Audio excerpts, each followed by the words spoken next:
अस्सलाम वालेकुम everyone, hope you all are doing well. तो अज मैं ਤੁਹਾਡੇ ਨਾਲ बहुत ही ज़बरदस्त जही और बहुत ही मज़ेदार जही रेसिपी शेयर करनी है। तो वो हैगी है मटन कुन्ना, ਜਿਹੜੀ ਤੁਸੀਂ ਇੱਕ ਵਾਰੀ बनानी है ना तो ਤੁਸੀਂ ਇਹਦਾ ना फ़ैन हो जाना। तो चलो स्टार्ट करते हैं। तो सबसे पहले अब मैंने एक कढ़ाई ली है जिसमें मैंने हाफ़ कप देसी घी ऐड किया है। चाहे तो देसी घी डाल लें या तो ਤੁਸੀਂ सिंपल घ्यो भी पा सकते हो। फिर ਉਹਦੇ ਵਿੱਚ 1 किलो मटन पाना है तो उन्होंने चंगे तरीके नाल 15 मिनट भून लेना है। अच्छे तरीके से आपने इसको 15 मिनट भून लेना है।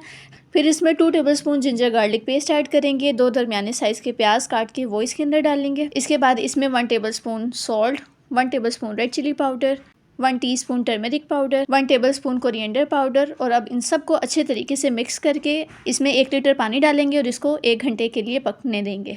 जो पक के ਇਹਦਾ ਦਿਮਾਗ ਪੋਲਾ ਹੋਈਏਗਾ ਫਿਰ ਤੁਸੀਂ ਢੱਕਣ ਖੋਲ੍ਹਣਾ ਹੈ ਤੇ ਇਹਦੇ ਵਿੱਚ ਬਾਕੀ ਚੀਜ਼ਾਂ ਪਾਣੀਆਂ ਨੇ। ਸਭ ਤੋਂ ਪਹਿਲੇ ਤੁਸੀਂ 3 ਕੱਪ ਗਰਮ ਕਰਕੇ ਉਹ ਪਾਣੀ ਪਾਣਾ, ਨਹੀਂ ਤੇ ਇਹਨੇ ਢੀਠ ਹੋ ਜਾਣਾ ਤੇ ਇਹਨੇ ਨਰਮ ਨਹੀਂ ਫਿਰ ਹੋਣਾ।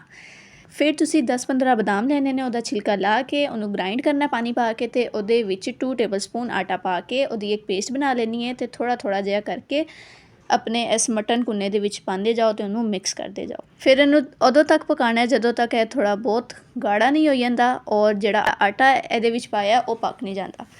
फिर 15 मिनट इसको मज़ीद पकाएं कवर करके। और जब ये पक जाए फिर इसके ऊपर 1 टेबलस्पून कुटा हुआ ज़ीरा डालें और इसको अच्छे से मिक्स करके इसे डिश आउट करें। तो जी बहुत ही मज़ेदार जिहा साडा मटन कुन्ना रेडी हो गया है।